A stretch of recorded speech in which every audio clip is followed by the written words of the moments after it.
नमस्कार धन्यवाद गाइस हमें काली साधन यूट्यूब चैनल থেকে জানাচ্ছি আমার নাম দীপ কর্মকার আমার নম্বর হচ্ছে 7679479905।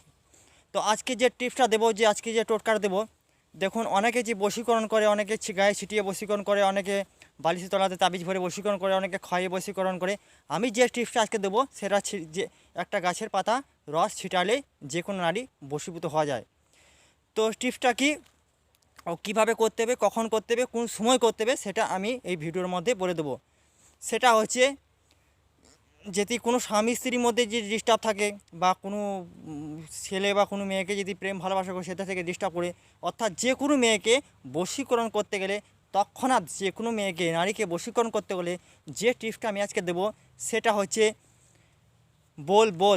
বোলের গাছ বোলের গাছের পাতা বোল গাছের পাতা যে কোনো সূর্য উদয়ের সময় বোল গাছের পাতা নিয়ে আসতে হবে 7টা তুলে সেই বোল গাছের পাতাটাকে ভালো করে শিলে থেকালে সেই রসটাকে নিংড়িয়ে সেই রসটা যে কোনো নারীকে ছিটিয়ে দিলে তৎক্ষণাৎ বশীকরণ হয়ে যাবে। তো এটা কি এর কি চিরস্থায়ী না, এটা চিরস্থায়ী নয়, এটা ছিটালে তৎক্ষণাৎ সে নারী সে পুরুষের দিকে অটোমেটিক্যালি বশীকরণ হয়ে যাবে, তার দিকে নজর আস্তে আস্তে চলতে থাকবে। তো এটাই ছিল ভিডিও। নমস্কার, আমি দীপ কালী সাধনা ইউটিউব চ্যানেল থেকে জানিয়েছি আমার নাম দীপ কর্মকার। এই টোটকাটা করবেন 100% কার্যকরী পাবেন। তো আমার নম্বর হচ্ছে 7679479905। কোনো সমস্যা হলে আমাকে এই নম্বরে ফোন করে যাবেন। ধন্যবাদ, থ্যাংক ইউ।